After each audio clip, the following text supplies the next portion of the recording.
नमस्कार दोस्तों, आप सभी का एक बार फिर से स्वागत है सामर्थ्य एकेडमी के इस यूट्यूब प्लेटफॉर्म पर। जैसा कि हम लोगों ने प्रीवियस क्लास में छत्तीसगढ़ के सामान्य परिचय को पढ़ लिया था। छत्तीसगढ़ के सामान्य परिचय से संबंधित जब क्लास में हम लोग स्टडी कर रहे थे तब मैंने आप सभी को बताया था कुछ प्रश्न ऐसे आपको एग्जाम में देखने को मिलेंगे जो इस टॉपिक से आपको पूछे जाएंगे।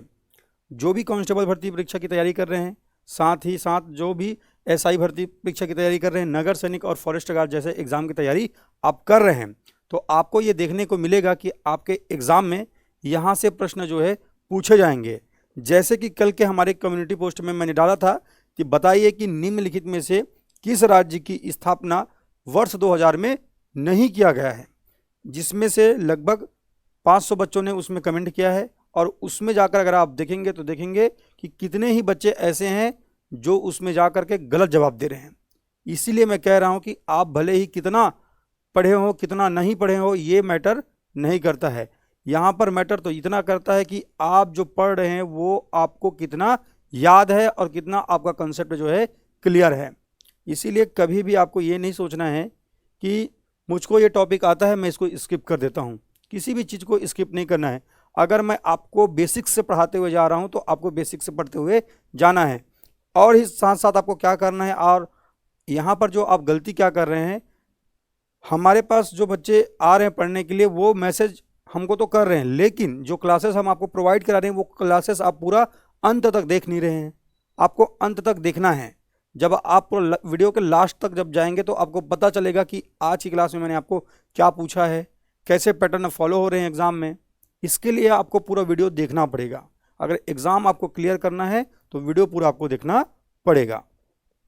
आज हम लोग सामान्य परिचय से आगे बढ़ेंगे और छत्तीसगढ़ की अक्षांशीय एवं देशांतरी विस्तार और छत्तीसगढ़ के सीमावर्ती राज्यों के बारे में जो जानकारी है और जो एग्जाम में प्रश्न पूछे जाते हैं उन्हीं सब मुद्दों पर, उन्हीं सब टॉपिक्स पर आज हम लोग चर्चा करने वाले हैं। तो चलिए आज की क्लास को हम स्टार्ट करते हैं। उससे पहले आप सबसे हम एक बार रिक्वेस्ट करना चाहते हैं कि अगर हमारा यह प्रयास जो हम आप सबके लिए कर रहे हैं, जो फ्री बैचेस के रूप में जो आपके लिए हम चला रहे हैं, अगर आपको अच्छा लग रहा है तो आपको क्या करना है, आपको सबसे पहले इस क्लास को शेयर करना है। क्योंकि जब आप शेयर करेंगे तो हमारा ये जो प्रयास है अधिक से अधिक लोगों तक पहुंच पाएगा। इसके साथ साथ आपको क्या करना है, इसके साथ साथ आप सभी को करना है हमारे इस यूट्यूब प्लेटफॉर्म को सब्सक्राइब, साथ ही बेल आइकन को करना है आपको प्रेस, ताकि हमारे यहाँ संचालित सभी कक्षाओं के नोटिफिकेशन आपको टाइम पर मिल सके। तो चलिए भैया, इन सब बातों के बाद सीधा मुद्दे पर आते हैं और देखते हैं आज जो हमको पढ़ना है छत्तीसगढ़ की सीमा एवं विस्तार। तो इससे पहले हम लोग छत्तीसगढ़ की सीमा और विस्तार पढ़े तो मैंने बताया कि आज जो हमारी क्लास है वो स्टार्ट हम करने वाले हैं छत्तीसगढ़ के अक्षांशीय एवं देशांतरी विस्तार से। तो अक्षांशीय एवं देशांतरी विस्तार अगर हमको समझना है तो छत्तीसगढ़ का मैप होना हमारे लिए बहुत इंपॉर्टेंट है। तो चलिए पहले छत्तीसगढ़ का मैप ले आते हैं।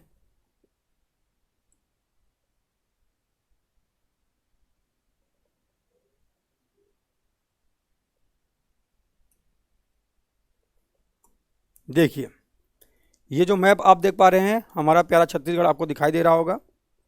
अक्षांशीय एवं देशांतरी विस्तार की जब भी कोई बात करे तो अक्षांशीय एवं देशांतरी विस्तार को समझने के लिए, है ना, हमको थोड़ा सा क्या करना चाहिए जी, हमको थोड़ा सा करना चाहिए, समझने की आवश्यकता है थोड़ा सा।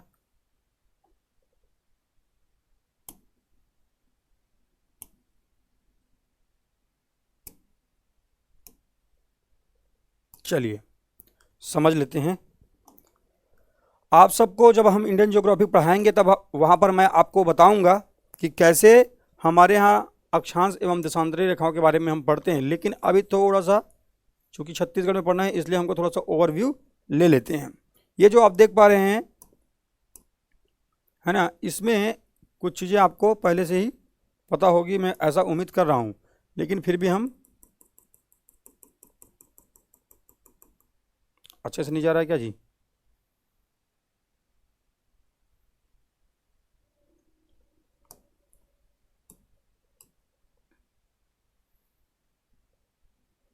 ये तो अच्छे से नहीं बन पाया ना।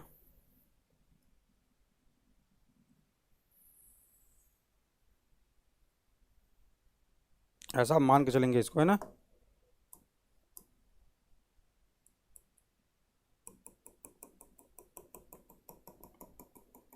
ये जो मैं बना रहा हूँ, ये जो रेखाएं जो मैं आपको बना रहा हूँ, ये सभी रेखाएं आप देखेंगे ग्लोब पर जो आपको दिखेंगी, इनको कहते हैं काल्पनिक रेखाएं। ये सभी काल्पनिक रेखाएं हैं, एक बात तो आपको याद रखना है। और इसको कहते हैं 0 डिग्री। क्या कहते हैं? 0 डिग्री रेखा। पहले तो अभी अक्षांश है कि देशांतर है उस पर मैं अभी बात नहीं कर रहा हूँ, ये 0 डिग्री है। इस 0 डिग्री के पूरे ऊपर को आप क्या बोलेंगे? पूरे ऊपर को क्या बोलेंगे? उत्तरी गोलार्ध। क्या बोलेंगे? उत्तरी गोलार्ध बोलेंगे। और नीचे को क्या बोलेंगे आप?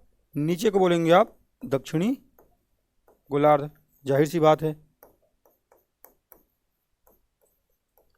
बेहद अच्छे से आपको समझने की आवश्यकता है यहाँ पर चीज़ों को, कि एग्ज़ाम में जो प्रश्न पूछे जा रहे हैं वो क्यों पूछे जा रहे हैं और आपको उसका जवाब कैसे लगा करके आना है। कई बार आप जो पुस्तक में पढ़ते हैं वैसा ऑप्शन आपको एग्ज़ाम में दिखता नहीं है, तो आपको एग्ज़ाम में क्यों नहीं दिखता है और आपको कैसे पढ़ने की आवश्यकता है, उसी पर अभी मैं चर्चा करने वाला हूँ।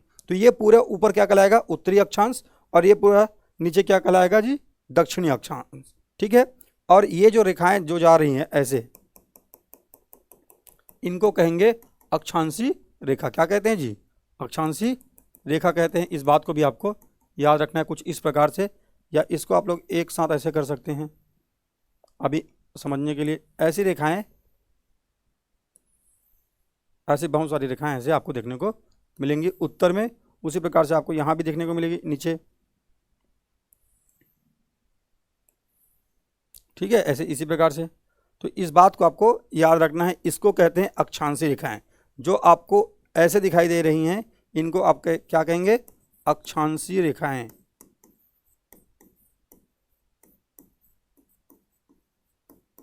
इंडियन ज्योग्राफी के समय मैं आपको पढ़ाऊंगा। और इसके साथ आपको देखने को मिलेंगी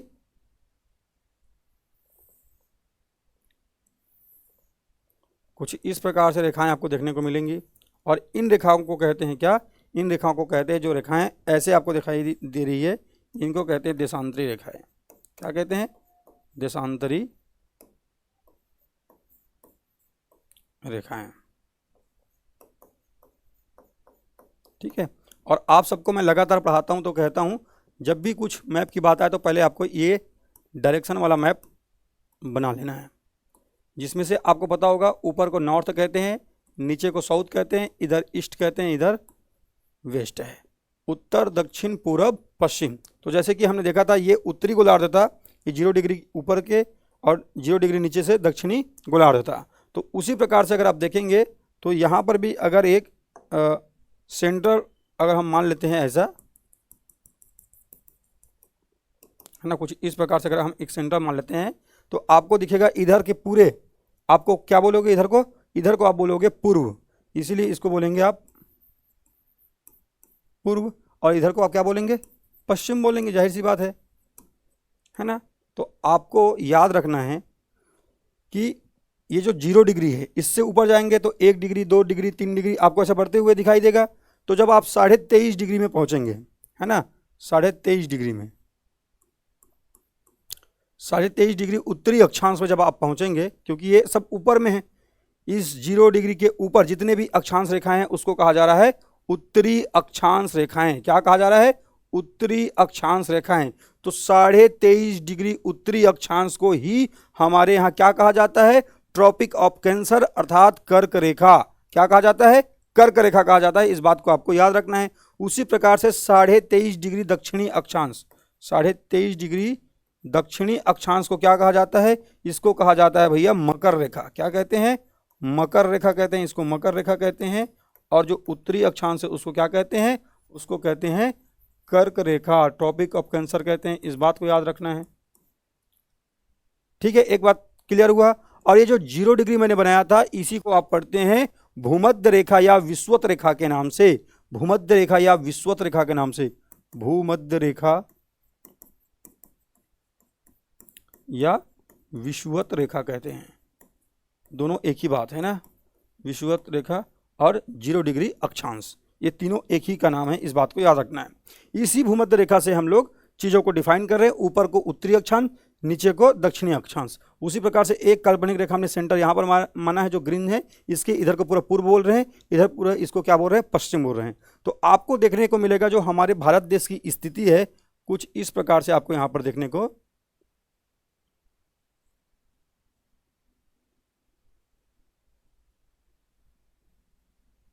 यहाँ पर एकदम एग्जैक्ट नहीं बन पा रहा है ना,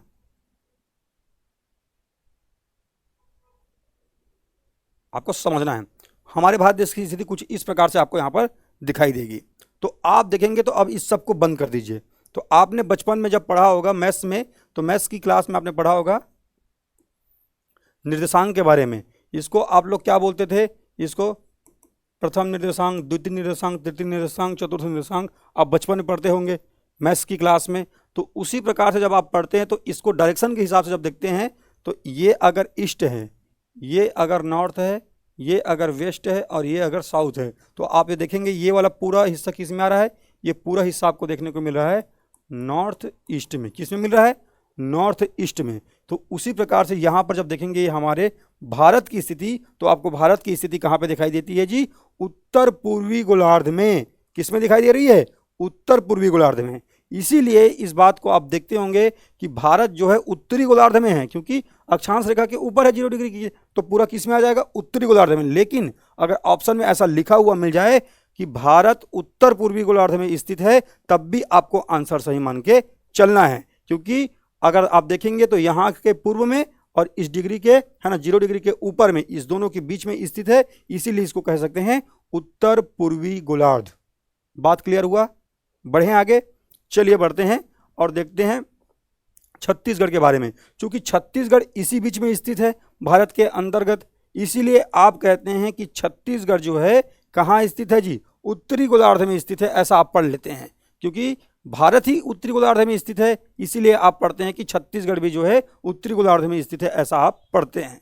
इस बात को आपको याद रखना है, ठीक है। तो आई होप आप सबको चीज़ें क्लियर हुआ होगा। अब ये जो मैं सब चीज़ बता रहा था आपको, ये क्यों बता रहा था, क्योंकि अक्षांशी एवं देशांतरी रेखाओं के बारे में जब आप पढ़ते हैं तो आप पढ़ते हैं कि इतने डिग्री उत्तरी अक्षांश से लेकर के इतने डिग्री उत्तरी अक्षांश तक छत्तीसगढ़ में इसका विस्तार आपको देखने को मिलता है, और इतने डिग्री पूर्वी देशांतर रेखाओं से लेकर के इतने डिग्री पूर्वी देशांतर तक आपको छत्तीसगढ़ का विस्तार देखने को मिलता है। अर्थात छत्तीसगढ़ का विस्तार जो आप देख पा रहे हैं, ये विस्तार आपको केवल और केवल है ना उत्तरी और पूर्वी देशांतरी रेखाओं के बीच में देखने को मिलता है। यहाँ पर आप अपने हिसाब से डायरेक्शन चेंज नहीं कर सकते हैं, इस बात को आपको अच्छे से समझना है। और क्यों नहीं कर सकते हैं, क्योंकि मैंने आपको बताया छत्तीसगढ़ जो है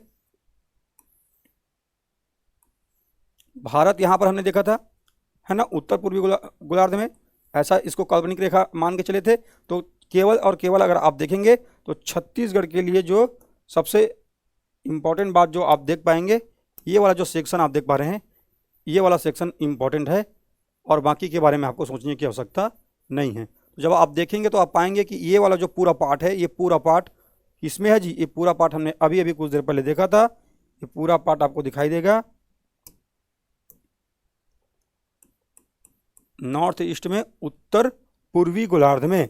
इसीलिए हम केवल और केवल, क्योंकि ये 0 डिग्री के ऊपर पूरा उत्तर है और नीचे पूरा दक्षिण है, और इसके अगर बात करेंगे तो इधर पूर्वी है और इधर पूरा पश्चिमी है, इसलिए हमको केवल काम यहाँ पर है, और हमारा छत्तीसगढ़ भी कहीं यहीं पर है। इसीलिए यहाँ पर जब हम पढ़ेंगे उत्तर और है ना पूर्वी देशांतर रेखाओं के बारे में, तो आपको अपना दिमाग नहीं लगाना है, क्योंकि यहाँ पर पूरी रेखाएं उत्तरी और पूर्वी में ही काउंट होने वाली हैं, ठीक है। तो केवल इस बात को आपको कंसेप्ट के रूप में अपने दिमाग में रख लेना है। अब चलिए हम क्या करते हैं, हम देखते हैं जो आप पढ़ने के लिए आए हुए हैं, डायरेक्ट मैं इसको बता सकता था, लेकिन जो कंसेप्ट है ये बताना भी मेरा काम है। तो देखिए जी, आपको याद रखना है, ये जो आप पॉइंट देख रहे हैं नीचे है ना,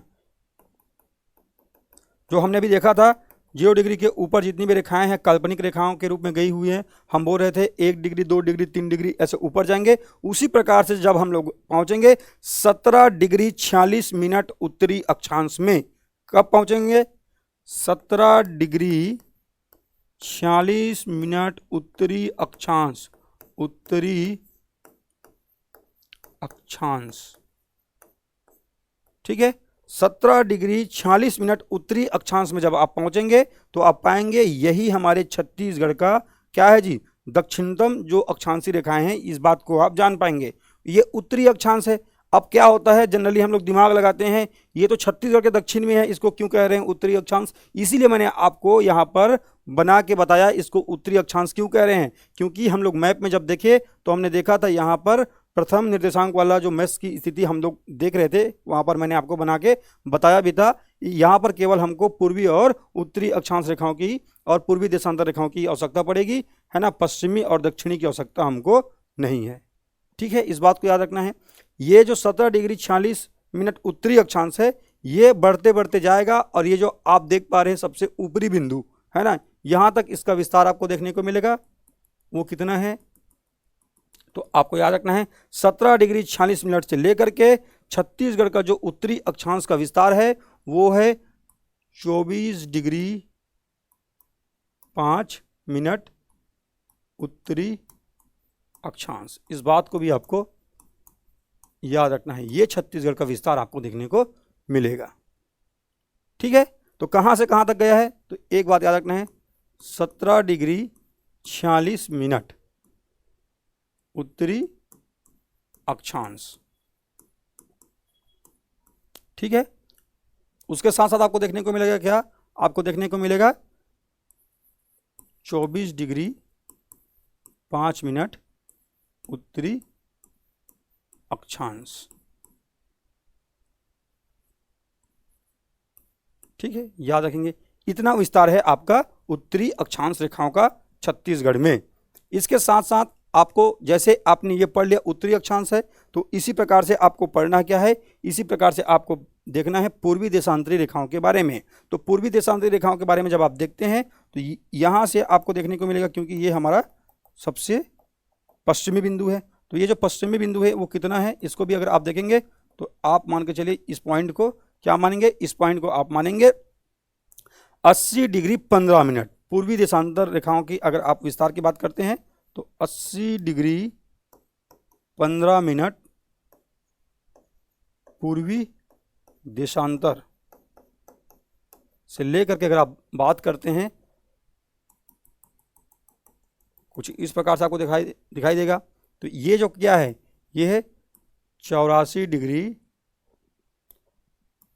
25 मिनट। इस बात को भी आपको याद रखना है। और क्या है ये भी है पूर्वी देशांतर। आई होप आप सबको क्लियर हो रहा होगा चीजें। ठीक है, कहां से कहां तक गए हैं। अगर उत्तरी अक्षांश की बात करते हैं तो उत्तरी अक्षांश 17 डिग्री 46 मिनट से लेकर के 24 डिग्री, है ना, 5 मिनट उत्तरी अक्षांश तक इसका विस्तार दिखाई देता है। जबकि वहीं पर हम लोग पूर्वी देशांतर की बात करते हैं तो ये 80 डिग्री 15 मिनट से लेकर के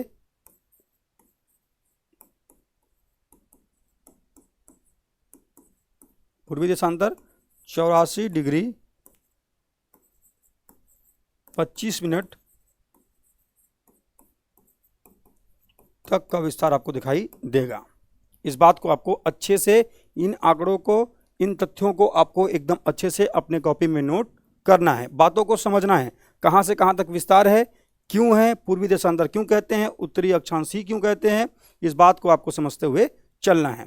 अगर आप देखेंगे यहां से आप जो देख पा रहे हैं हमारा जो नया मैप बन के आया हुआ है उसमें देखेंगे ऊपर ये पूरा सरगुजा संभाग कहलाता है। संभाग कैसे बनते हैं, जिला कैसे बनते हैं, है ना, अगली क्लास में हम लोग उसी के बारे में चर्चा करेंगे। आज तो हम लोग सामान्य परिचय से थोड़ा आगे बढ़े हैं, छत्तीसगढ़ का अक्षांशीय एवं देशांतरी विस्तार देखेंगे। देन इसके बाद हम लोग छत्तीसगढ़ के सीमावर्ती राज्यों के बारे में चर्चा कर लेंगे। उसके बाद हम लोग डायरेक्ट पहुंचेंगे अगली क्लास में, कहाँ पर, अगली क्लास में पहुंचेंगे संभाग एवं जिला गठन में। ठीक है, तो अभी क्या देख रहे हैं, अभी हम लोग देख रहे हैं, है ना, छत्तीसगढ़ की अक्षांशीय एवं देशांतरी विस्तार। तो ये ऊपर आपको दिखाई दे रहा है मनेन्द्रगढ़, चिरमिरी, भरतपुर, उसके अलावा ये बगल में कोरिया, ये है सूरजपुर और ये है बलरामपुर। तो आप देख पा रहे हैं ऊपर जो है सबसे उत्तरी जो है वो क्या है, सबसे उत्तरी आप देख पा रहे हैं 24 डिग्री 5 मिनट उत्तरी अक्षांश है। तो 24 से नीचे क्या आएगा, मोटा मोटी 23 आएगा। तो इसीलिए आपको याद रखना है यहीं से एक रेखा, काल्पनिक रेखा गुजर रही है जो कि वो भी एक उत्तरी अक्षांशी है, 23.5 डिग्री उत्तरी अक्षांश। मैंने आपको मैप में बना के बताया भी था, 23.5 डिग्री उत्तरी अक्षांश। और इसी 23.5 डिग्री उत्तरी अक्षांश को आप क्या कहते हैं, आप कहते हैं कर्क रेखा। क्या कहते हैं, कर्क रेखा आपको याद रखना है। और एक कर्क रेखा का विस्तार छत्तीसगढ़ के कितने जिलों से है, ये पेपर में आपसे पूछा जाएगा। तो आपको याद रखना है कर्क रेखा छत्तीसगढ़ के 4 जिलों से होकर के गुजरती है। कर्क रेखा, कर्क रेखा कहाँ से गुजरती है, तो एक याद रखना है मनेन्द्रगढ़, चिरमिरी, भरतपुर पहला जिला। दूसरा क्या है, उसके बाद आपको याद रखना है कोरिया, कहाँ से, कोरिया से।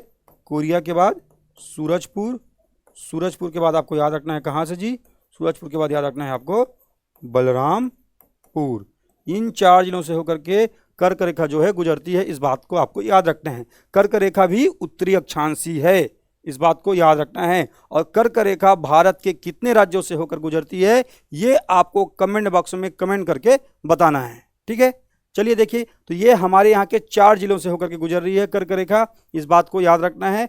वो कौन कौन से हैं वो जिले, मनेन्द्रगढ़, चिरमिरी, भरतपुर, कोरिया, सूरजपुर और बलरामपुर। इन बातों को आपको याद रखना है, ठीक है।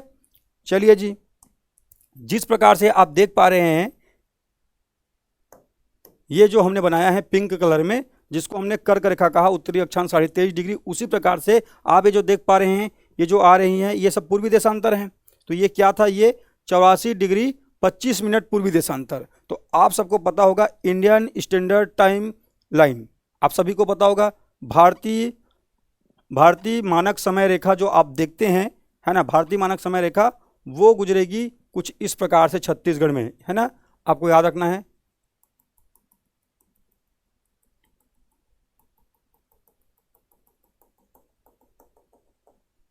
ऐसे छत्तीसगढ़ के 7 जिलों से होकर के गुजरने वाली है। और ये कौन सी रेखा है, तो ये भी पूर्वी देशांतर रेखा है, क्योंकि जिस प्रकार से ये पूर्वी देशांतर रेखा है, जिस प्रकार से ये पूर्वी देशांतर रेखा है, उसी प्रकार से ये भी क्या है जी, पूर्वी देशांतर रेखा ही है। लेकिन कौन सी पूर्वी देशांतर रेखा है, 82.5 डिग्री, कौन सी, 82.5 डिग्री पूर्वी देशांतर रेखा है, पूर्वी देशांतर रेखा है, इस बात को आपको याद रखना है।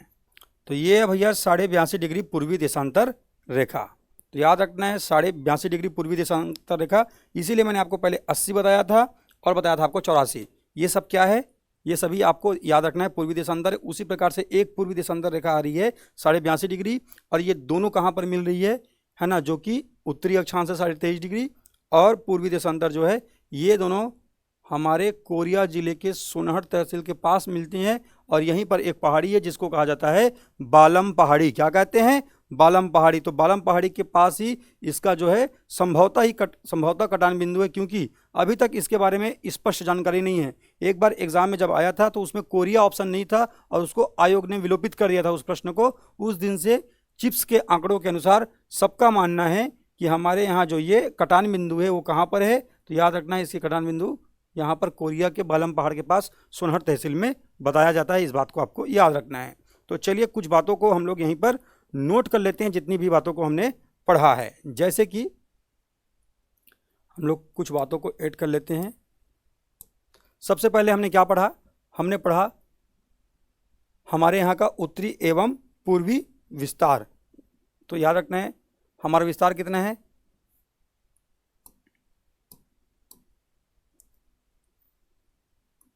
17 डिग्री 46 मिनट, है ना, उत्तरी अक्षांश से लेकर के याद रखना आपको 24 डिग्री 5 मिनट उत्तरी अक्षांश तक। अक्षांश तक क्या है आपका विस्तार है, आपको याद रखना है। पहली बात, पहला उत्तरी अक्षांश का विस्तार कहाँ से कहाँ तक है, 1746 से 24/5 तक। ऐसे ही आपको याद करना है, इसी प्रकार से आपको याद होगा, है ना, पूरा बोलने की आवश्यकता नहीं है, लेकिन इस उत्तरी अक्षांश को आपको बार बार बोलना है। उसी प्रकार से आप देखेंगे पूर्वी देशांतर का विस्तार आपको कहाँ से कहाँ तक दिखाई देगा, 80 डिग्री 15 मिनट पूर्वी देशांतर से लेकर के 84 डिग्री 25 मिनट पूर्वी देशांतर तक का आपको विस्तार दिखाई देगा। ठीक है, ये दोनों विस्तार आपको याद रखने हैं। अब जैसे ही आपने यहाँ पर विस्तार देखा है, यहाँ पर जो विस्तार देखा है, इसी के अकॉर्डिंग कुछ चीज़ों को भी हमको अभी आगे पढ़ना है। अभी थोड़ा सा हम लोग यहाँ पर चीज़ों को नोट करें तो उसको लिख लेते हैं, देन हम लोग आगे बात करेंगे। ठीक है, इसके इसके अलावा हमने क्या देखा, इसके अलावा हमने देखा ये हमारे यहाँ का अक्षांश एवं देशांतरी विस्तार था। अगर आप देखते हैं ये जो सबसे ऊपरी बिंदु ये जो देख पा रहे हैं और ये छत्तीसगढ़ का सबसे दक्षिणी बिंदु आप देख पा रहे हैं, इसको क्या कहा जाता है, इसको कहा जाता है, ये जो है बलरामपुर जिले में स्थित इस स्थान को कहते हैं रामानुजगंज तहसील। क्या कहते हैं, रामानुजगंज तहसील कहा जाता है। और यहीं पर एक स्थान है ना, ये बलरामपुर जिले में है, ठीक है, और रामानुजगंज तहसील में है। तो इसीलिए आपको याद रखना है इस स्थान को, ये बलरामपुर जिला है, बलरामपुर, और इस स्थान को याद रखना है रामानुजगंज तहसील। और यहाँ पर याद रखना है ये जो है सुकमा है, क्या है, सुकमा है। और सुकमा का ये कौन सा स्थान है, ये स्थान है कोंटा। क्या स्थान है, कोंटा। और इस स्थान को रामानुजगंज जो तहसील है, इस स्थान को क्या कहा जाता है, सुंदरी गांव। क्या कहा जाता है, सुंदरी गांव। और कैसे याद रखेंगे इसको, बलराम जो श्री कृष्ण के बड़े भाई हैं वो क्या हैं, सुंदर हैं। इसी प्रकार से आपको याद रख लेना है इस स्थान को क्या कहा जाएगा, इस स्थान को कहा जाएगा भैया सुंदरी गांव। क्या कहेंगे, सुंदरी गांव। इस स्थान को कह रहे हैं कोंटा। और याद रखना है कोंटा से लेकर के ये सुंदरी गांव आप देख पा रहे हैं, यहाँ तक की पूरी डिस्टेंस अगर आपसे पूछे तो आपको याद रखना है ये लगभग 700 से 800 किलोमीटर की डिस्टेंस है। कितना है, 700 से लेकर के 800 किलोमीटर की डिस्टेंस आपको देखने को मिलेगा, दूरी देखने को आपको मिलेगा 700 से लेकर के 800 किलोमीटर तक, ठीक है। कुछ पुस्तकों में 700 लिखा होता है, कुछ पुस्तकों में अगर आप जाकर के देखेंगे तो 700 से 800 आपको दिखाई देगा। इसको याद रखना है। तो इससे क्या पता चल गया, उत्तर से लेकर के दक्षिण क्या है हमारा विस्तार जी, हमारा विस्तार जो है अधिक है, इस बात को आपको याद रखना है। अभी हम बात करेंगे आगे, ठीक है। इसी प्रकार से अगर हम देखते हैं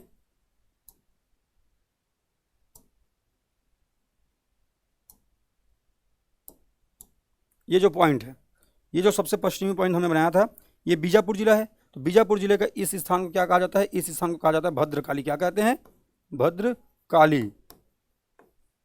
भद्रकाली भोपालपट्टनम के पास पड़ता है भद्रकाली, ठीक है। और ये जो जगह है ये जसपुर का स्थान है, और जसपुर में जसपुर नगर वाले क्षेत्र में इस स्थान को कहा जाता है गिरला। क्या कहते हैं, गिरला, गिरला कहा जाता है। और यहाँ से यहाँ तक की अगर आप दूरी की बात करते हैं, डिस्टेंस की बात करते हैं, तो इसकी डिस्टेंस है भैया 435 किलोमीटर। कितना है, 435 किलोमीटर। इस बात को याद रखना है। तो इससे हम क्या सीखे हैं, उसी को आगे अभी हम लोग लिखने वाले हैं। तो देखना है भैया हमको, ठीक है। छत्तीसगढ़ के संदर्भ में इस चीज़ को आपको याद रखना है, ठीक है। क्या याद रखना है, अभी मैंने आपको बना के बताया था।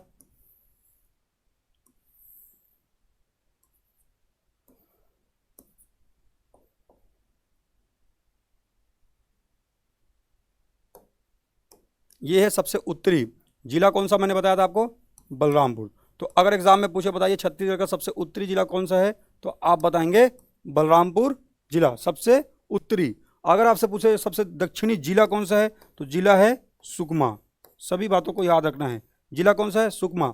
अगर बोले सबसे पूर्वी जिला कौन सा है, तो आप बताएंगे सबसे पूर्वी जिला कौन सा है, जसपुर। कौन सा है, जसपुर। और सबसे पश्चिमी जिला कौन सा है अगर आपसे पूछे, तो सबसे पश्चिमी जिला आप बताएंगे बीजापुर। कितना है जी, बीजापुर। इस बात को याद रखना है। डिस्टेंस भी लिख लेना है यहाँ पर। इन दोनों के बीच का डिस्टेंस कितना बताया था मैंने आपको, 700 से लेकर के 800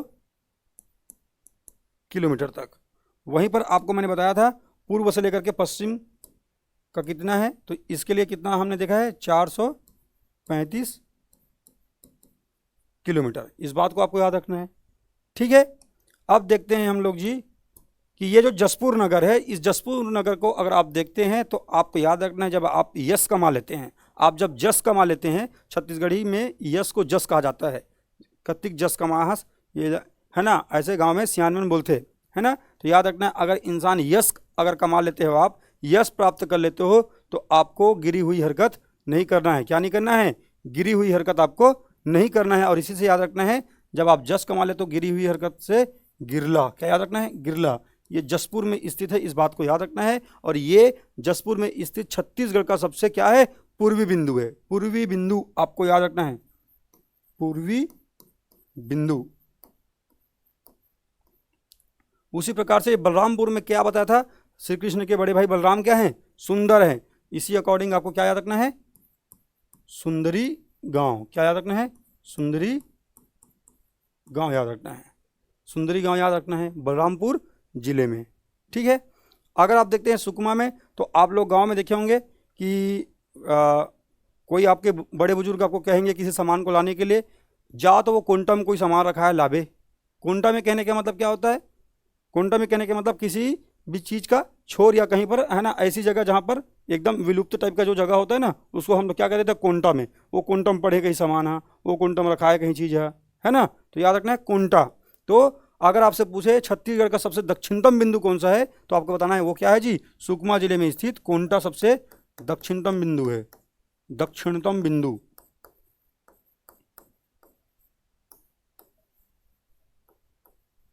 दक्षिणतम बिंदु है, इस बात को याद रखना है। और वहीं पर अगर पश्चिमी बिंदु की बात करें तो बीजापुर में स्थित है भद्रकाली, क्या है, भद्रकाली। तो इतनी बातें आपको याद रखनी है।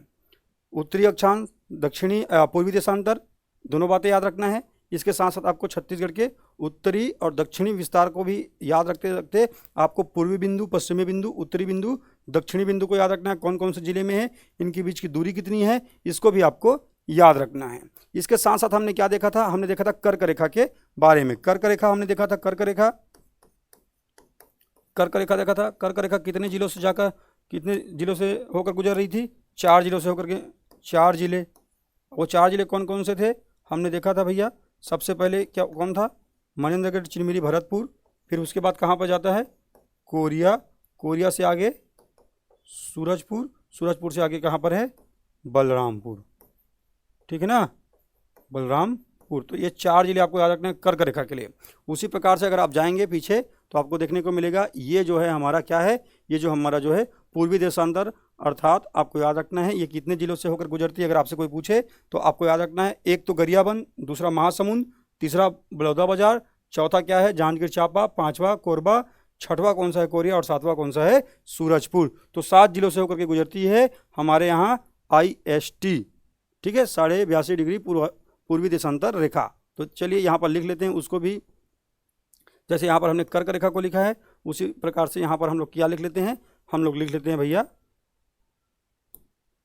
पूर्वी देशांतर के बारे में। 82.5 डिग्री पूर्वी देशांतर रेखा कितने जिलों से अगर जा रही है, 7। और कैसे जा रही है इसको इसी अकॉर्डिंग लिखते हैं ऊपर से सीक्वेंस में। ठीक है, सबसे पहले हल्का सा सूरजपुर, फिर कोरिया, फिर कहाँ आते हैं नीचे, नीचे कहाँ आते हैं जी, सरगुजा, सरगुजा से नीचे कोरबा, कोरबा से नीचे कहाँ आते हैं जांजगीर,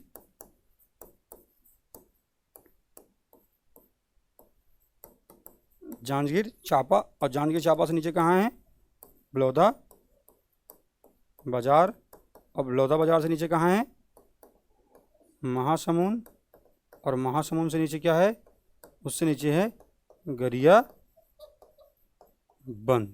तो देखिए कितने हैं जिले, 1 2 3 4 5 6 7 8 कैसे हो गया जी, सरगुजा एक्स्ट्रा लिख दे क्या अपन,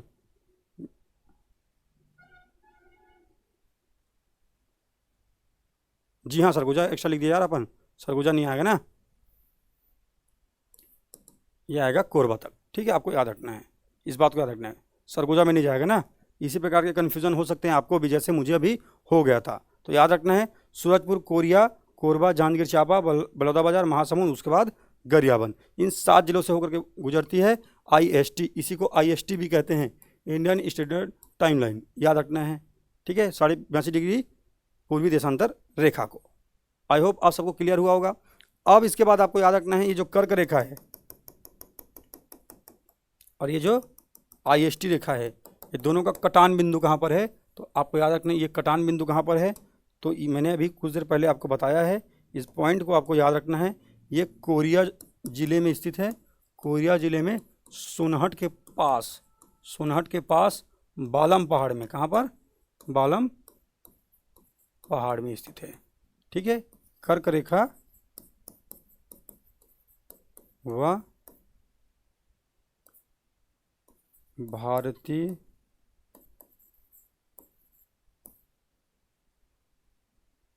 मानक समय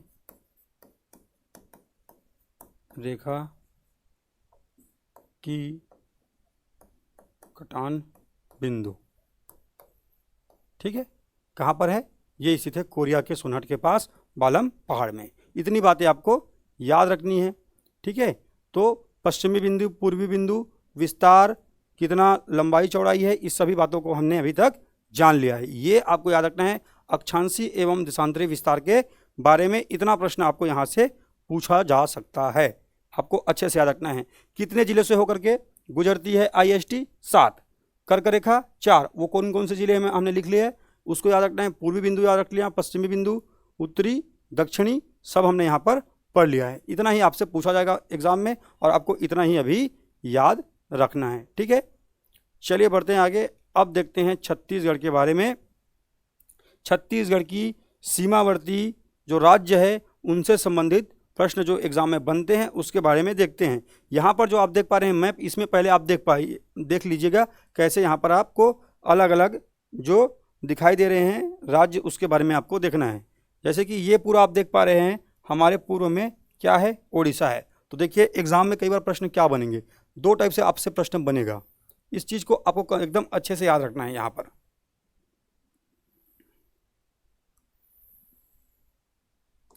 चलिए देखते हैं। सबको पहले आपको दिशा लिखना आना चाहिए ना। ये जो हम बनाते हैं तो इसको केवल है ना रंगोली बनाने के लिए नहीं बनाते हैं जी, इसको याद रखना है कि ये क्या है। जैसे कि ये है उत्तर, क्या है? उत्तर। ये है दक्षिण, क्या है? दक्षिण। ये क्या है? पूर्व है। और ये क्या है? पश्चिम है। इसी के अकॉर्डिंग बाकी सभी डायरेक्शन को लिखा जाता है। जैसे कि इन दोनों के बीच में जो होगा उसको हम क्या कहेंगे? उत्तर पूर्व। क्या कहेंगे? उत्तर पूर्व। इसको क्या कहेंगे? पश्चिमोत्तर कह देंगे या उत्तर पश्चिम कह देंगे, आगे पीछे कर लेंगे, है ना। उत्तर पश्चिम कह लेंगे। इसी अकॉर्डिंग अगर आप देखेंगे ये जो ये वाला सेक्शन है इन दोनों के बीच में है, इसलिए इसको क्या कहेंगे? इसको कहेंगे दक्षिण पूर्व, ठीक है ना। और ये इन दोनों के बीच में इसको क्या कहेंगे?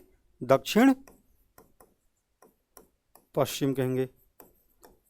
अब देखिए छत्तीसगढ़ से संबंधित जो हमारे पास जो आपको दिखाई दे रहा है, ये अलग अलग राज्य आपको दिखाई दे रहे हैं। पहले तो आपको राज्यों को ही काउंट कर लेना चाहिए। जैसे कि आपको पहले काउंट करना है ओडिशा 1, झारखंड 2, उत्तर प्रदेश 3, ठीक है, मध्य प्रदेश 4, महाराष्ट्र 5, तेलंगाना 6, आंध्र प्रदेश कितना है?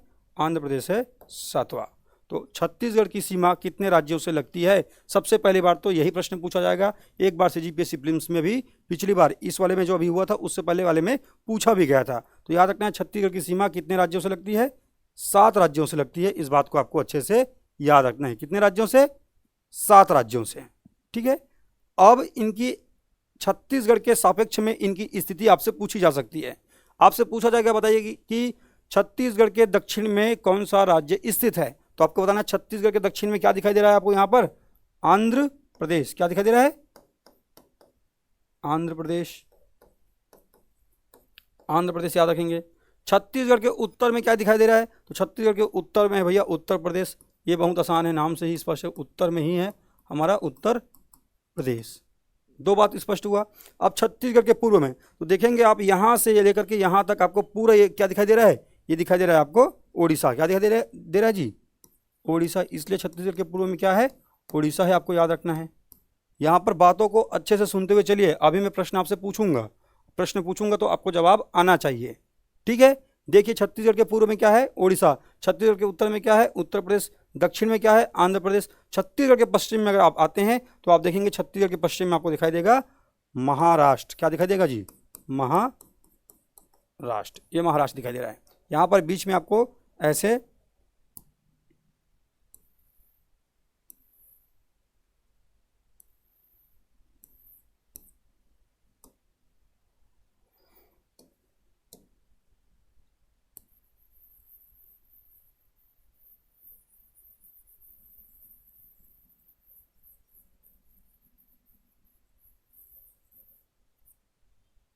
हम किसके सापेक्ष में बात करें, इस बात को भी हमको जानने की आवश्यकता है। तो ये था हमारा छत्तीसगढ़। छत्तीसगढ़ के अकॉर्डिंग में हम बात कर रहे हैं, इस बात को याद रखना है, ठीक है। देखिए ये महाराष्ट्र है। अब देखेंगे हमने 4 राज्यों की स्थिति देख लिया है और छत्तीसगढ़ की सीमा से कितने राज्य लगते हैं, 7 लगते हैं, हमने यहाँ पर काउंट कर लिया था। तो अब क्या क्या बच गया है, ये बच गया है, ये बच गया। तो इस मैप के अकॉर्डिंग हम देखेंगे तो ये कहाँ पे आ रहा है, मध्य प्रदेश। मध्य प्रदेश आपको देखने को मिलेगा, एमपी आपको देखने को मिलेगा उत्तर पश्चिम में। कहाँ पे दिखाई देगा जी, उत्तर पश्चिम में। तो इस प्रकार से आप उत्तर पश्चिम में इसको लगा सकते हैं। इसके बाद आपको याद रखना है ये कहाँ पर है, तो आप देखेंगे ये है उत्तर पूर्व में। और इस उत्तर पूर्व में कौन सा आपको दिखाई दे रहा है, इधर झारखंड। क्या दिखाई दे रहा है, झारखंड, झारखंड दिखाई दे रहा है। तो छत्तीसगढ़ के सापेक्ष में झारखंड की स्थिति क्या है, उत्तर पूर्व दिशा में है। इस बात को आपको अच्छे से याद रखना है। चलिए देखते हैं दक्षिण पूर्व के लिए देखते हैं। तो दक्षिण पूर्व के लिए कुछ नहीं है, क्योंकि ओडिशा यहाँ से लेकर के यहाँ तक है। तो ये दोनों ही स्थितियों के लिए ओडिशा यहाँ पर काम करता है, आपको याद रखना है। इस वाले को आपको ऐसे ही याद रखना है। अगर आप दक्षिण पश्चिम की बात करते हैं तो दक्षिण पश्चिम में आपको दिखाई देगा एक राज्य, और वो राज्य कौन सा है, तेलंगाना। कौन सा राज्य है, तेलंगाना, ठीक है। तो इस प्रकार से आपको 7 राज्यों की स्थिति भली भांति ढंग से याद होनी चाहिए, ठीक है। 1 राज्य, 2 राज्य, 3 राज्य, 4, 5, 6 और 7। तो छत्तीसगढ़ की सीमा से लगने वाले राज्यों की संख्या कितनी है, 7। अब देखिए यहाँ पर आता क्या है ट्विस्ट एग्जाम में, उस बात को याद रखना है। जैसे कि ये छत्तीसगढ़ के सापेक्ष में है, लेकिन अगर ये पूछ ले बताइए मध्य प्रदेश के सापेक्ष में छत्तीसगढ़ की स्थिति क्या है, तो बताइए क्या होगा। मध्य प्रदेश की, देखिए अब ये मध्य प्रदेश है, ये मध्य प्रदेश है। अब मध्य प्रदेश के अकॉर्डिंग अगर आप देखते हैं तो मध्य प्रदेश सेंटर में है, तो इसके ऊपर में होगा उत्तर, नीचे में होगा दक्षिण में, कोई इसके दक्षिण में, इसके पूर्व में, इसके पश्चिम में, ठीक है। ऐसे ऐसे, और इसकी भी ऐसे अगर हम बात करेंगे मध्य प्रदेश में जब जा करके हम देखेंगे ऐसे, तो आपको कहाँ पे दिखाई दे रहा है, मध्य प्रदेश के कुछ इस डायरेक्शन में आपको छत्तीसगढ़ दिखाई दे रहा है ना, दे रहा है कि नहीं दे रहा है। तो ये कौन सी स्थिति में हो जाएगा छत्तीसगढ़ जी, समझ में आ रहा है, दक्षिण पूर्व में हो जाएगा। तो उनकी स्थितियों को देखते हुए प्रश्नों की प्रकृति क्या है उसके अकॉर्डिंग आपको आंसर तय करना है। अपने हिसाब से किसी भी चीज़ को अपने हिसाब से तय नहीं कर लेना है। तो याद रखना है छत्तीसगढ़ के सीमावर्ती राज्यों की संख्या कितनी है, अगर आपसे पूछा जाए तो आप बताएंगे सीमावर्ती राज्यों की संख्या छत्तीसगढ़ से लगे हुए उनकी संख्या 7 है। उनकी स्थितियां कुछ इस प्रकार है, आप ऐसा बताएंगे। अब चलिए बढ़ते हैं आगे और देखते हैं कि छत्तीसगढ़ के जो सीमावर्ती राज्य है उनके साथ लगे हुए कुछ विशेषताओं के बारे में। उससे पहले आप सभी को ये जो आप अभी तक देख पा रहे थे, इसको आपको मैप बनाना भी सीखना है, अपने हाथों से मैप बनाना सीखना है। और मैप आपको कैसे बनाना है, तो चलिए बनाते हैं, ठीक है। छत्तीसगढ़ के मैप को ड्रॉ कर लेते हैं। एग्जैक्ट ड्रॉ नहीं करना है ना, आपको समझने के लिए ड्रॉ करना है। तो समझने के लिए आप कैसे ड्रॉ करेंगे, समझने के लिए भैया आप सबसे पहले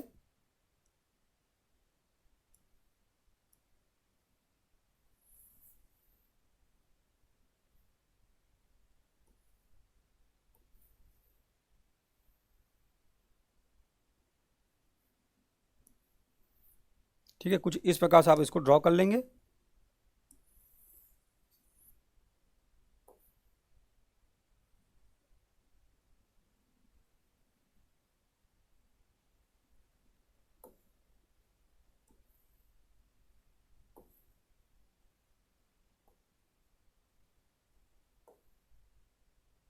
ये आपका छत्तीसगढ़ लगभग आप ऐसे मान के चलेंगे, ठीक है। चलिए कैसे आपको बनाना है मैप उसको थोड़ा सा देखते हैं। इसके लिए आप ये जो देख पा रहे हैं इससे थोड़ा सा आपको नीचे एक लकीर खींचना है, ऐसे ऐसे आपको एक लकीर खींचना है, ठीक है। ये जो आप मोड़ देख पा रहे हैं ना, ये मोड़, इससे थोड़ा सा नीचे वहाँ तक नहीं ले जाना है, नीचे खींचना है। और ये जो आप ऊपर देख पा रहे हैं इसमें एक ऐसा खींच देना है और एक आपको कर लेना है यहाँ पर, ठीक है। इस बात को याद रखना है। थोड़ा सा नीचे कर सकते हैं इसको कुछ ऐसे, ठीक है। 3 आपको पहले ऐसे लकीर खींचना है। उसके बाद आपको याद रखना है, आपको बनाना है पहले बस्तर संभाग। किसको बनाना है, बस्तर संभाग को। तो बस्तर संभाग को बनाने के लिए आपको क्या करना है, एक ऐसा लंबा लकीर ले जाएंगे, यहाँ तक उसको लेकर के मिड मिला करके इसको ऐसे बना देंगे। उसके बाद यहाँ से जैसे आपने इसको मिड में किया उसी प्रकार से एक यहाँ पर इसको लाएंगे ऐसे और एक इसको इधर ऐसे जोड़ देंगे। जैसे पहले आपने यहाँ से यहाँ तक ले गए, उसके बाद इसको यहाँ से यहाँ तक ले गए, दो ऐसा आपने खंड बना लिया। देन उसके बाद क्या करना है आपको, ये जो खंड आपने बनाया था उसी के सीधे से आपको ऐसे नीचे आना है और यहाँ पर एक छोटा सा आपको ऐसे डिब्बा बना देना है और इसी डिब्बे के दोनों छोर से आपको इसको ऐसे ऐड कर देना है, जोड़ देना है ऐसे, ठीक है। और यहाँ से इसको ऐसे मिला देना है। तो ये आपके बस्तर संभाग के पूरे 7 जिला बन करके स्टार्ट। और वो कौन कौन सा है तो चलिए आपको पहले बताते हैं। ये है कोंडागांव, ये है बस्तर, सुकमा, दंतेवाड़ा, बीजापुर, नारायणपुर और ये है कांकेर, ठीक है। 1 2 3 4 5 6 और 7 जिले बन करके तैयार, ठीक है। ये बस्तर जिले के, बस्तर संभाग के 7 जिले कंप्लीट। अब देखते हैं दुर्ग संभाग के बारे में। दुर्ग संभाग के बारे में आपको बनाना है तो आपको सबसे पहले आपको एक लकीर ऐसे खींचना है। उसके बाद आपको क्या करना है, उसके बाद आपको करना है एक सेकंड लकीर आपको ऐसे खींच लेना है, 2 आपको ऐसे लकीर खींचना है, ठीक है। उसके बाद यहाँ पर 3 लकीर, 1 2 और 3, कुछ इस प्रकार से आपको 3 लकीर खींचना है। कितना, 1 2 और 3, थोड़ा सा इसको 1 2 और 3 आपको याद रखना है, 3 लकीर ऐसे आपको खींच लेना है। उसके बाद में ये जो आपने 3 लकीर खींचा है उसी के बीच में जो ये बीच वाला लकीर है इससे ऊपर 1 लकीर और इससे नीचे 1 लकीर, कितना लकीर हो गया, यहाँ पर 3 और यहाँ पर 2, कुछ इस प्रकार से आपको याद रखना है। 2 कहाँ से बनाना है, ये सेंटर वाले के ऊपर और सेंटर वाले के नीचे से। तो ये आपके दुर्ग संभाग के जिले बनकर के कंप्लीट। कौन कौन सा है जी, तो आप देखेंगे जिला कौन कौन सा है। तो ये जो जिला है ये है कबीरधाम या कवर्धा, ठीक है। ये कौन सा है, केसीजी है, ये राजनांदगांव है और ये कौन सा है, मानपुर, मोला, अंबागढ़, चौकी जिला, ठीक है। ये 4 जिले जो सीमावर्ती जिले हैं। इसके अलावा ये जो जिला कौन सा है, ये है बेमेतरा, ठीक है, बेमेतरा। ये कौन सा जिला है, दुर्ग, और ये कौन सा जिला है, बालोद, ठीक है। तो ये बन के तैयार हो गए आपके दुर्ग संभाग के 7 जिले। आगे बढ़ते हैं, अब जाते हैं रायपुर संभाग में। तो रायपुर संभाग के जिले को अगर आपको बनाना है तो आपको क्या करना है, यहाँ से जो ये जो बीच वाला जो जिला देख पा रहे हैं जो दुर्ग, इसी के बीच से एक पैराबोला ले जाकर के आपको यहाँ पर जोड़ना है। एक पैराबोला ले जाकर के इस प्रकार से आपको जोड़ना है। उसके बाद यहीं से ही एक पैराबोला ले जाकर के ये जो आपको मैंने है ना आपको बोला था कि इसको आपको छोड़ देना है, उसको आपको ऐसे ऐसे ले जाकर के जोड़ देना है, ठीक है। इसको अच्छे से करेंगे, जब आप बड़े बनाएंगे अपने कॉपी में तो आपको और अच्छे से चीज़ें समझ में आएंगी, है ना। एक पैराबोला ऐसे ले जाके जोड़ रहे हो और एक को ले जाकर के जोड़ रहे हो, कुछ इस प्रकार से। उसके बाद इन दोनों को आपको ऐसे जोड़ देना है और यहाँ से इसको ऐसे कट कर देना है, ठीक है। समझ में आया क्या? तो चलिए अब ये कौन कौन सा जिला है इसको भी आपको लिख लेना है। देखते हैं कौन कौन सा जिला है। तो ये आपको तो पता है, ये कौन सा है, गरियाबंद। ये क्या है ऊपर वाला, महासमुंद। ये क्या है, ये है रायपुर। कौन सा है, रायपुर। और ये नीचे वाला धमतरी, ठीक है, धमतरी है। इस बात को आपको याद रखना है।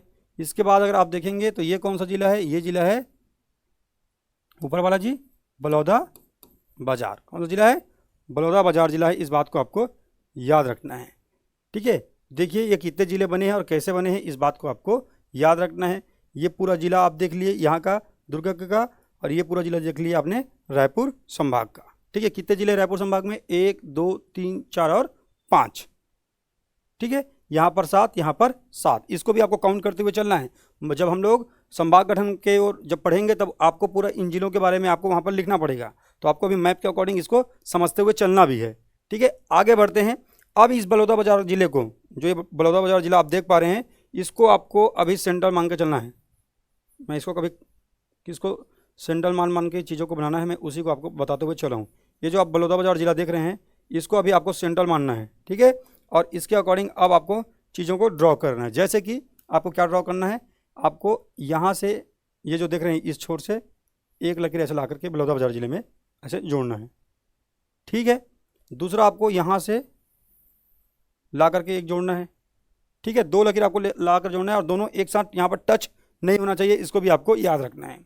उसके बाद ऊपर से एक आपको ले आना है कुछ इस प्रकार से, ठीक है। उसके बाद ऐसे इसको जोड़ देना है, ऐसे इसको जोड़ देना है। चीज़ों को आपको अच्छे से समझते हुए चलना है। यहाँ से यहाँ तक पहले किए, उसके बाद यहाँ से यहाँ तक किए। अब आगे आपको क्या करना है, अब आगे आपको करना है भैया एक काम, जैसे कि ये जो आप देख पा रहे हैं ना,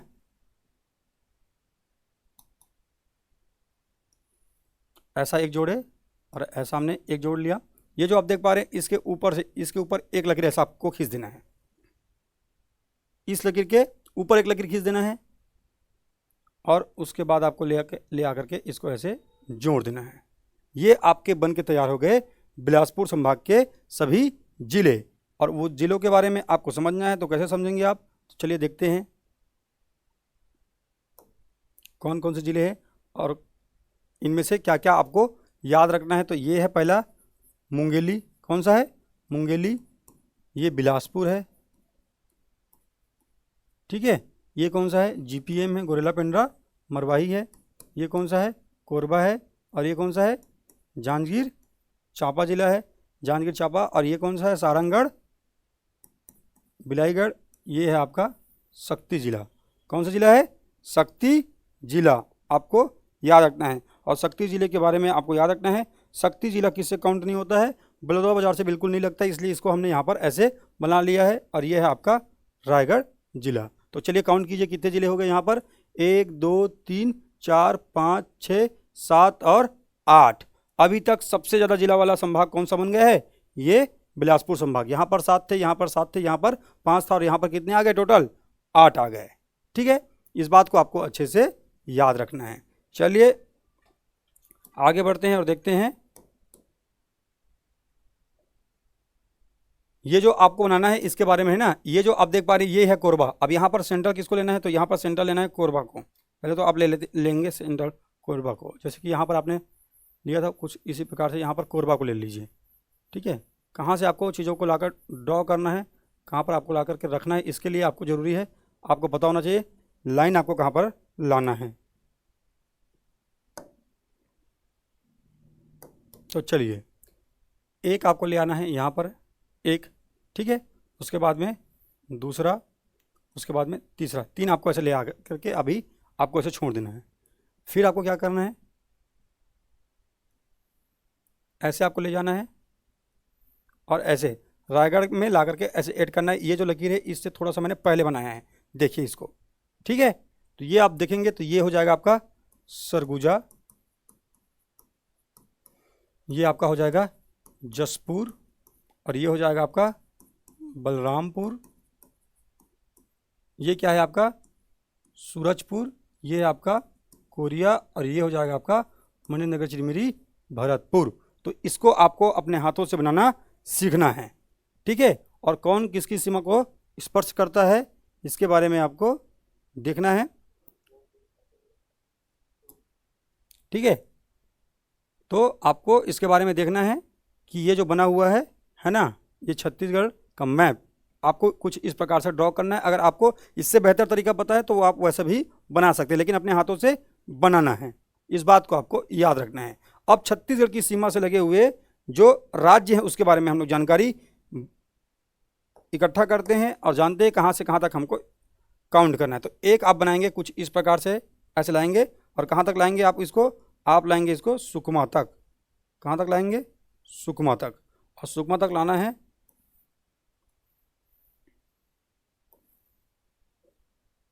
और ये राज्य कौन सा है, इधर उड़ीसा है। और छत्तीसगढ़ के कितने जिलों को स्पर्श करता है उड़ीसा, अगर आपसे पूछे तो आपको काउंट करते हुए चलना है, आप रटना नहीं है। चलिए काउंट कीजिए, 1 2 3 4 5 6 7 8 और 9। कितने जिले, 9 जिले आपको याद रखना है। 9 जिलों को स्पर्श करती है उड़ीसा छत्तीसगढ़ के, इसको आपको याद रखना है। अब इसी जसपुर से आपको याद रखना है, जसपुर से लेकर के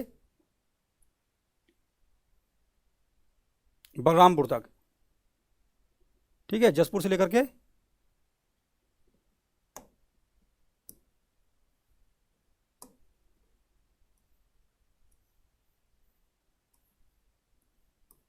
आपको याद रखना है कौन सा राज्य आने वाला है इधर, राज्य आने वाला है झारखंड। कौन सा? झारखंड। छत्तीसगढ़ के कितने जिलों को स्पर्श करती है झारखंड? आपको अगर कोई पूछे तो आप बताएंगे कितने जिलों को स्पर्श करती है जी? 2 जिले। कौन कौन से हैं वो 2 जिले आपको बताना है? तो 2 जिले बलरामपुर और कौन सा है? जसपुर। तो यहाँ पर लिख लेंगे 2। कितना? 2 काउंट कर लेंगे। ऊपर के लिए आपको याद रखना है, यहाँ पर आएगा कौन सा?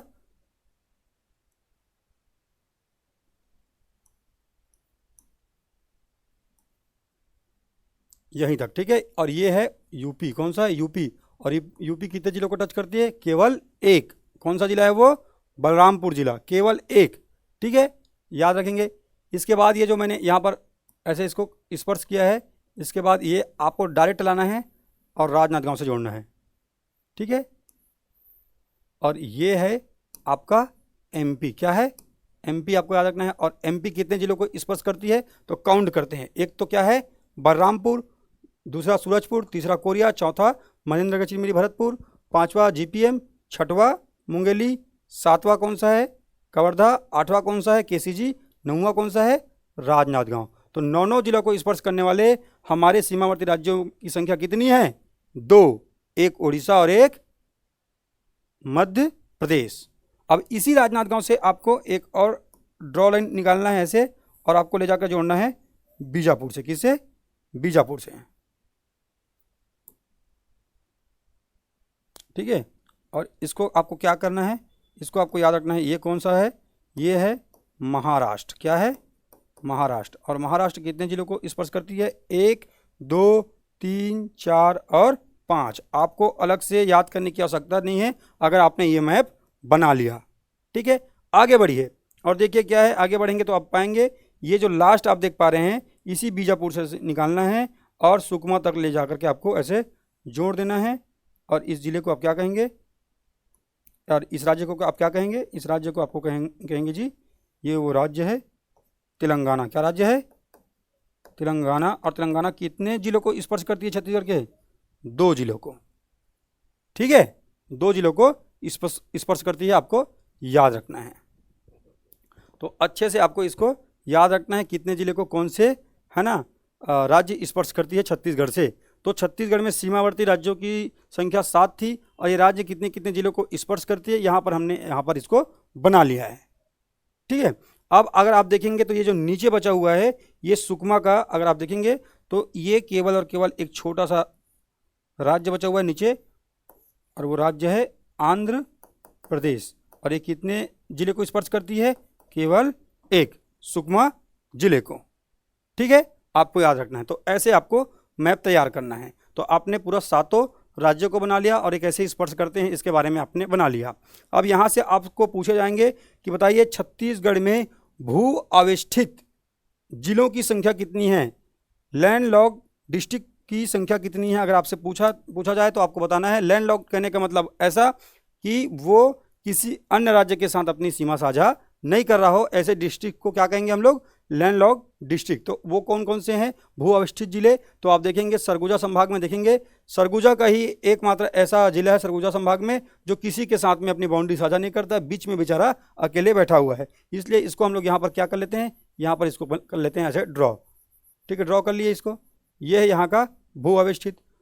उसके बाद में आते हैं हम लोग बिलासपुर संभाग में। तो बिलासपुर संभाग में आते हैं तो कोरबा भी है, यहाँ पर खुद बिलासपुर भी अब भू अवस्थित हो चुका है। ये किसी के साथ अपना सीमा साझा नहीं कर रहा है, क्योंकि इसके ऊपर में अब जीपीएम आ चुका है। बगल में जांजगीर चांपा और ये शक्ति, ये किसी के साथ में क्या नहीं कर रहे हैं जी? अपनी सीमा साझा नहीं कर रहे हैं। इस बात को आपको याद रखना है। तो इतने जिले यहाँ पर, कितने जिले हैं बिलासपुर संभाग में? 4 जिले। ये चारों किसी के साथ में अपनी सीमा साझा नहीं कर रहे हैं। नीचे आएंगे तो आपको देखने को मिलेगा रायपुर संभाग में बलौदाबाजार और रायपुर स्वयं किसी के साथ में अपनी बाउंड्री साझा नहीं करता है। तो इससे क्या हो जाएगा? इससे आपको समझ में आ जाएगा कि रायपुर संभाग में कितने जिले हैं जो भू अवस्थित हैं? 2 जिले। वो कौन कौन से? बलौदाबाजार और रायपुर। अगर आप आएंगे कहाँ पर? दुर्ग संभाग में, तो आपको देखने को मिलेगा कौन सा? एक बेमेतरा,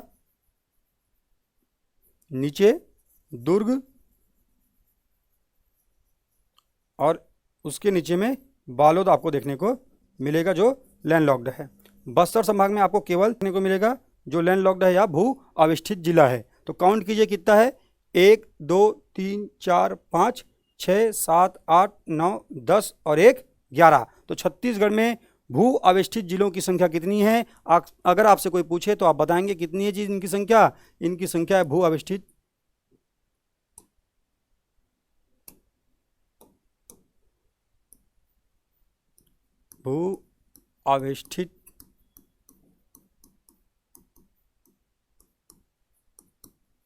जिलों की संख्या कितनी है?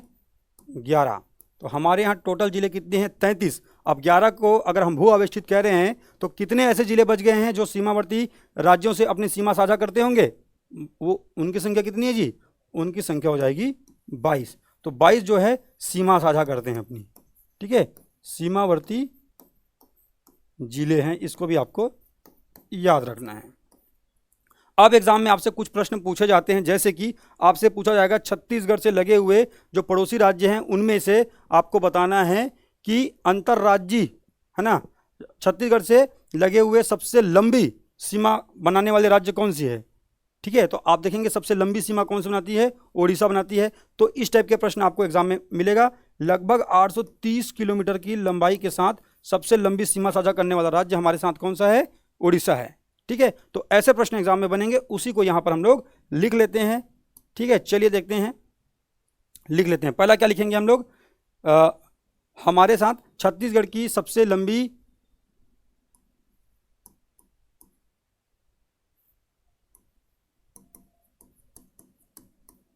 छत्तीसगढ़ से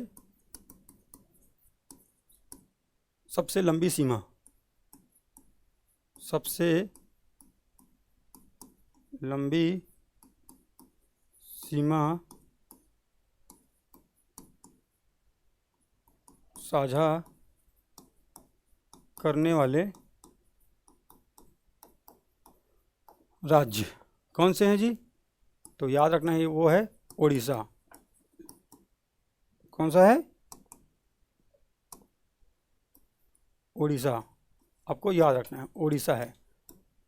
ठीक है, 830 किलोमीटर के साथ सबसे लंबी सीमा साझा करता है, इसको आपको याद रखना है। इसके बाद आपको याद रखना है जब ये सबसे लंबी ये करता है तो सबसे छोटी कौन करता होगा? अगर आपसे पूछे तो आपको बताना है सबसे छोटी कौन सी सीमा साझा करता है?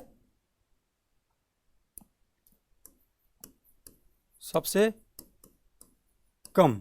जैसे ये सबसे लंबी है ना, तो इसी के अकॉर्डिंग आपको याद रखना है सबसे कम कौन करता है? तो आपको याद रखना है वो है आंध्र प्रदेश। कौन सा है जी? आंध्र प्रदेश। आपने देखा था दक्षिण में कोंटा को स्पर्श करा था मात्र एक जिले को, सुकमा जिले को। ये सबसे कम हमारे यहाँ सीमा साझा करता है, इसको आपको याद रखना है। इसी प्रकार से आपसे पूछा जाएगा, बताइए कि छत्तीसगढ़ की सीमा से लगा हुआ क्षेत्रफल के अकॉर्डिंग सबसे बड़ा राज्य कौन सा है? तो आपको याद रखना है क्षेत्रफल के अकॉर्डिंग छत्तीसगढ़ से लगा हुआ सबसे बड़ा राज्य, क्षेत्रफल ना, मैं क्षेत्रफल के अकॉर्डिंग हो रहा हूँ, क्षेत्रफल के अकॉर्डिंग सबसे बड़ा और सबसे छोटा आपको पूछा जाएगा। सबसे छोटा आपको पूछा जाएगा, तो आप क्या बताएंगे सबसे बड़ा कौन सा है? सबसे बड़ा आप बताएंगे भैया मध्य प्रदेश। और सबसे छोटा कौन सा है अगर आपसे पूछे क्षेत्रफल के अकॉर्डिंग?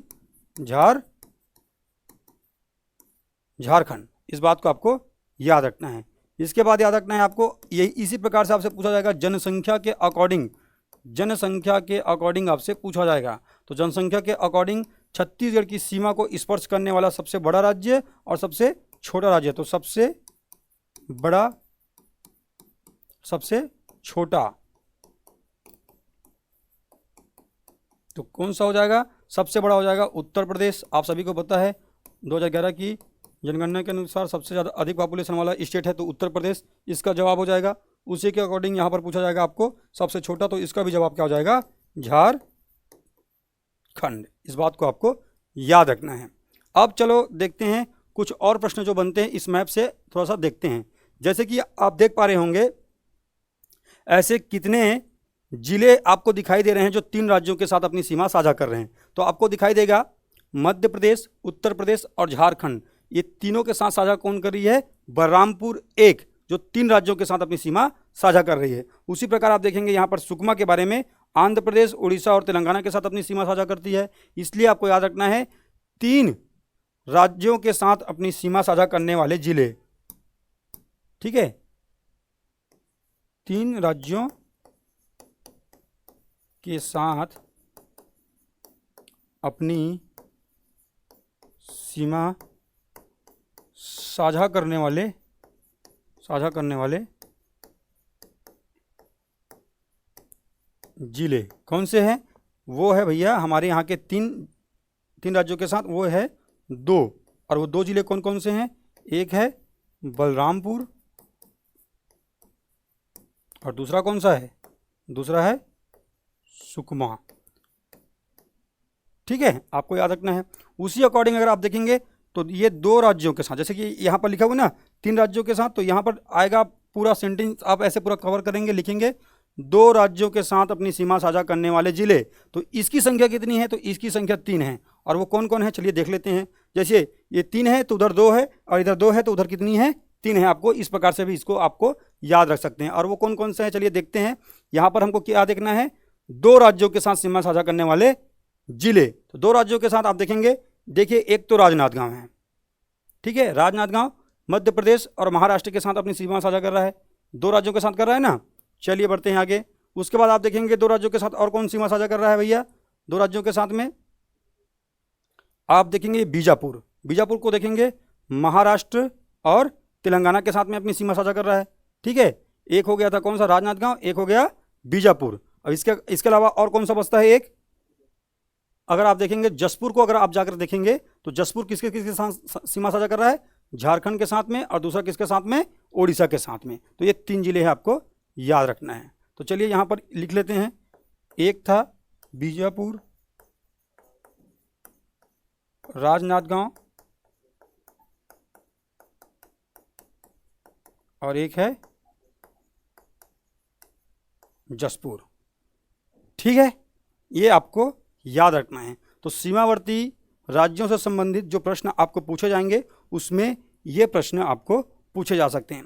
एक प्रश्न का जवाब आपको देना है, वो आपसे मैं अभी कर रहा हूँ, ठीक है। आपको जवाब देना है, आपको सोचना है और अभी के अभी जवाब देना है, क्योंकि मुझे पता है आप लोगों को बोलता हूँ कल पढ़ के आना है, आप पढ़ते ही नहीं है। वीडियो आप यहाँ तक पहुँचे तब तो आप देख पा रहे होंगे, वरना कई बच्चे ऐसे हैं जो शुरुआत करते हैं ही और बंद कर देते हैं, ठीक है। आपको पढ़ना है भैया पूरा, अगर आपको जॉब चाहिए तो, ठीक है।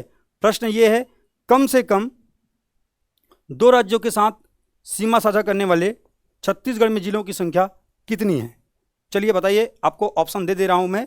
ऑप्शन नंबर ए है 2, ऑप्शन नंबर बी है 3, ऑप्शन नंबर सी है 4, ऑप्शन नंबर डी है 5। प्रश्न आप सुन लीजिए। कम से कम 2 राज्यों के साथ अपनी सीमा साझा करने वाले जिलों की संख्या छत्तीसगढ़ में कितनी है? चलिए बताइए। अब कितने बच्चे ऐसे हैं जो मन में सोच पा रहे हैं? इसका आंसर 2 है। और कितने बच्चे ऐसे हैं जो इसका आंसर सोच पा रहे हैं? इसका आंसर 3 है। चलिए, अगर आप लोग 2 सोच रहे हैं तो आप लोग रॉन्ग हैं। अगर आप लोग 3 सोच रहे हैं तब भी आप लोग क्या हैं? रॉन्ग है, आप लोग गलत है। ऐसा क्यों?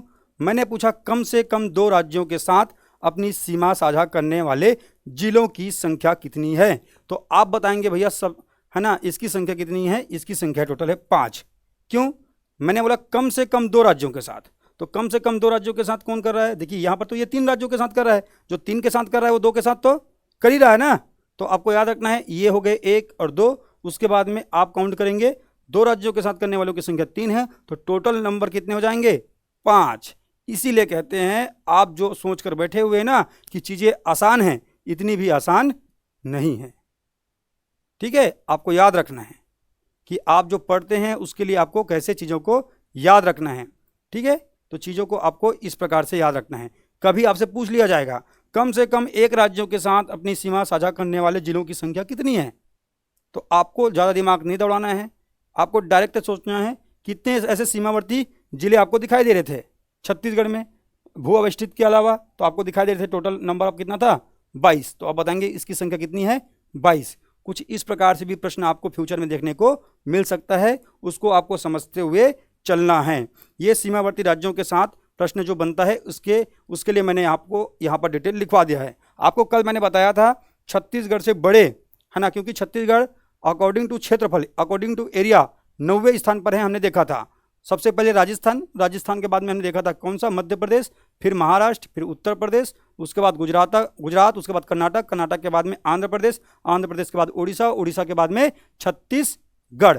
तो आपको मैंने ये पूरा सीक्वेंस बताया था। अब आपको क्या पूछ लिया जाएगा, सीमावर्ती राज्यों में बताइए कितने ऐसे राज्य हैं जो छत्तीसगढ़ से बड़े हैं। तो आपको मैंने जो कल सीक्वेंस बताया था उस सीक्वेंस को आप जब फॉलो करेंगे तो आपको पता चलेगा छत्तीसगढ़ से ऐसे जो अकॉर्डिंग टू एरिया बड़े हैं और जो सीमावर्ती राज्य हैं उनकी संख्या कितनी है, 5 है। आपको याद रखना है कौन कौन से, आपको काउंट करेंगे तो आपको पता चलेगा।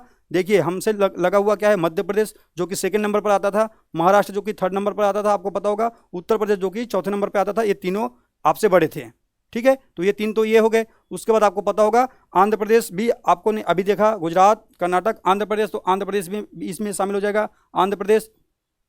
इसके अलावा आपको देखने को मिलेगा कौन सा एक राज्य जो आपसे और बड़ा है, वो राज्य आपको देखने को मिलता है उड़ीसा। आपको पता है जस्ट आपसे पहले आप क्या पढ़ते हैं, आंध्र प्रदेश के बाद उड़ीसा। तो उड़ीसा, ये 5 ऐसे राज्य हैं जो आपसे बड़े हैं, इनको आपको अच्छे से याद रखना है, ठीक है। तो इंटरेस्टिंग फैक्ट ये है कि हमको कभी कभी लगता है कि हमको चीज़ें आती है, लेकिन ऐसा नहीं है। हम जब बार बार चीज़ों को पढ़ते हुए जाते हैं तो हमको पता चलता है कि हमको चीज़ों को अभी सीखने की और आवश्यकता है। इसीलिए जो बच्चे खुले माइंड से आते हैं, जिनको ऐसा लगता है कि हम पढ़े तो हैं पर हमको इसको रिवाइज करना है या और सीखना है, तो वो ज़्यादा बेहतर ढंग से सीख पाते हैं, ठीक है। तो आपको अगली क्लास में हम लोग जिला गठन के संबंध में बात करेंगे, संभाग गठन के संबंध में बात करेंगे। अभी आपको पूरा सीक्वेंस में ऐसे ही आपको बेसिक्स से एडवांस की ओर हम ले जाएंगे, ठीक है। तो मिलते हैं अगली क्लास में, तब तक आपको अच्छे से पढ़ाई करते रहना है और हमारे साथ PDF के लिए हमारे टेलीग्राम चैनल से आपको जुड़ना है, क्योंकि वहाँ पर आपको ये नोट्स के फॉर्म में मिल रहा है, ठीक है। तो उसका भी आपको बेनिफिट उठाना है। चलिए मिलते हैं अगली क्लास में, तब तक के लिए जय हिंद, जय भारत, जय छत्तीसगढ़।